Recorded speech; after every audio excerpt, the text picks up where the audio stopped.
నా ముందు ఒక వ్యక్తి కూర్చున్నాడు.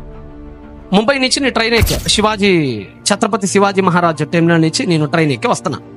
నా ముందు ఒక వ్యక్తి కూర్చున్నాడు, అతను కూడా విజయవాడ వాస్తవ్యుడు. వస్తున్నాడు, అతను అంటాడు, సిగ్గనిపించట్లేదా అన్నాడు. వై, ఎందుకు అన్న. ఇలా మత ప్రచారం చేసి మా వాళ్ళని మార్చడానికి మీకు సిగ్గుగా లేదా అన్నాడు.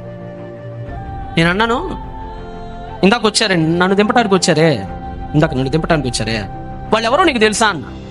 తెలీదా? కరుడు గట్టిన దండుపాళ్యం దొంగలాళ్ళు, తెలుసా నీకు? వాళ్ళు ఒకప్పుడు ఏం చేసేవాళ్ళు తెలుసా? ట్రైన్లలో దూరి చైన్లు దొంగతనాలు చేసేవాళ్ళు, ట్రైన్లలో దూరి ఆడపిల్లల నగలు దొంగతనాలు చేసేవాళ్ళు, ఇళ్లల్లో దూరి సొమ్ముడు దొంగతనాలు చేసేవాళ్ళు. కొంతమంది అయితే మర్డర్లు కూడా చేశారు, వాళ్ళ ముత్తాతలు, వాళ్ళ మేనమామలు అయితే. అలాంటి వాళ్ళు జైల్లో వేస్తే ఈ చట్టం మార్చలేకపోయింది. అలాంటి వాళ్ళని విజయవాడ సెంట్రల్ జైల్లో వేసారు, వాళ్ళని రాజమండ్రి సెంట్రల్ జైల్లో వేసారు, వాళ్ళని. ఒక్కడు మారల వాళ్ళలో. నా బోటోడు ఎవడో యేసుక్రీస్తు సువార్తను పట్టుకొని జైల్లోకి వెళ్ళాడో, వాళ్ళందరికీ సువార్త చెప్పడం ప్రారంభించాడు.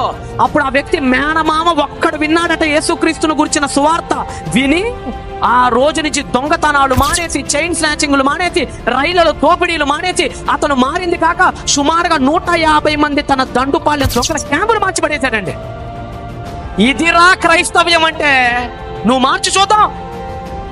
బైబిల్ చెప్తుంటే దొంగ. నేను అదే అన్నా, వాళ్ళ కనుక ఈ మత ప్రచారం నువ్వు అంటావా, సరే కాసేపు అనుకో మత ప్రచారం అని, ఈ ప్రచారం కనుక వాళ్ళకి జరగకపోతే ముందు నీ జేబులో పర్సు ఉండో చూసుకో సరిగ్గా, నీ మెల్లో గొలుసు ఉండో చూసుకో సరిగ్గా. నువ్వు నీ మెల్లో గొలుసుందన్నా, నీ జేబులో పర్సు ఉందన్నా, ఇదిగో దొంగలు వీళ్ళందరూ ఒకప్పుడు. ఇప్పుడు వాళ్ళు దొంగతనం చేయలేదంటే కారణం ఏంటో తెలుసా? నా ప్రభువు చెప్పిన మాట, దొంగిలించవద్దు అన్న మాట. That is Bible.